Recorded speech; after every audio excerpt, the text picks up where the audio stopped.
All right, so today we are going to finish up the three pedals that I've been looking up here, the tap tremolo, then the shaker, and today we're going to look at the vicious vibe. So this is one that I think was actually added in to the lineup down the road there. It wasn't part of the original release, I don't believe. So I've got two before the Simplifier. These three are going to be after. And this is kind of going more of the Univibe style effect, which is going after kind of a Leslie speaker thing, but didn't really capture it accurately, but kind of came up with its own thing here. So these are going to be different. The tap tremolo, again, is more of a bump and a dip in the volume. The shaker is more of a pitch modulation there, and this one is going to be, again, kind of based off the rotary effect. So there's my clean tone using my Fender Stratocaster.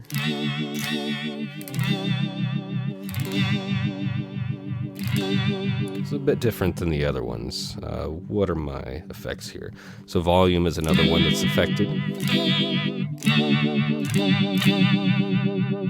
The intensity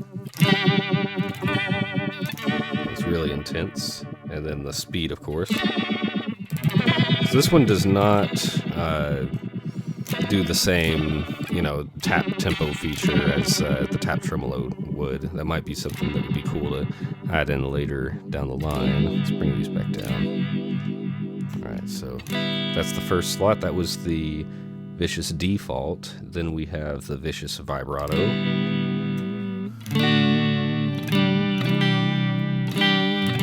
And you notice this one has a little ramp symbol there, and as I mash on it, it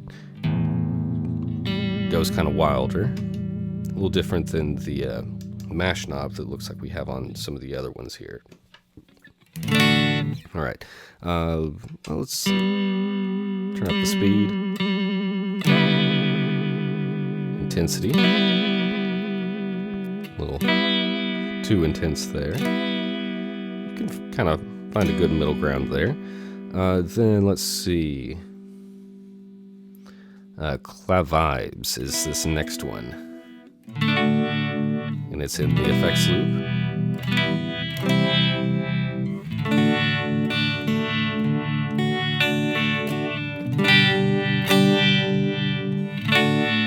Cool.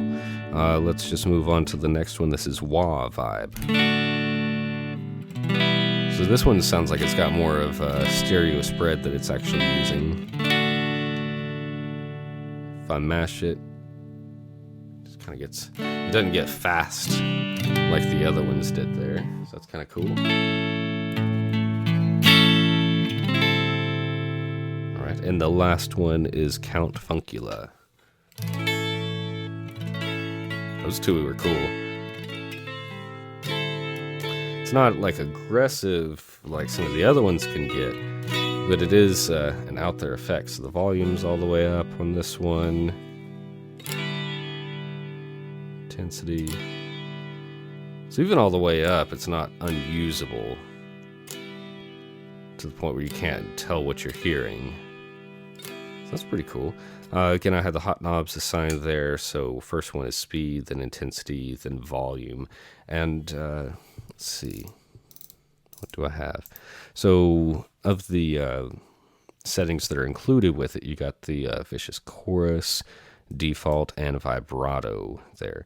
So then I've got looks like several different tone prints that have been saved here. And I noticed there had been some additional updates since the last time I'd used the tone print app, so I might have to dig through those and see about adding some more here as well. To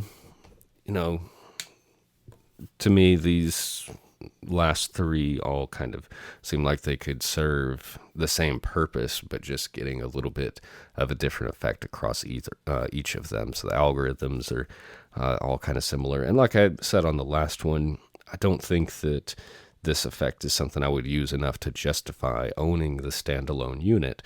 However, it's awesome that it is just included with the Tone Print series and how I can have multiple slots to do these test drives and everything of them. Let's see what happens if all of them are turned on.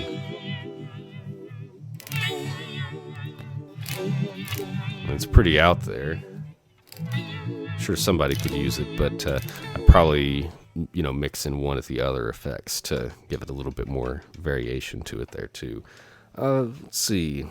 I don't need to keep these all going to a certain length or anything. I feel like I kind of got through some of the uses that I would use for this. Again, it's not one I use a ton, but great to have here.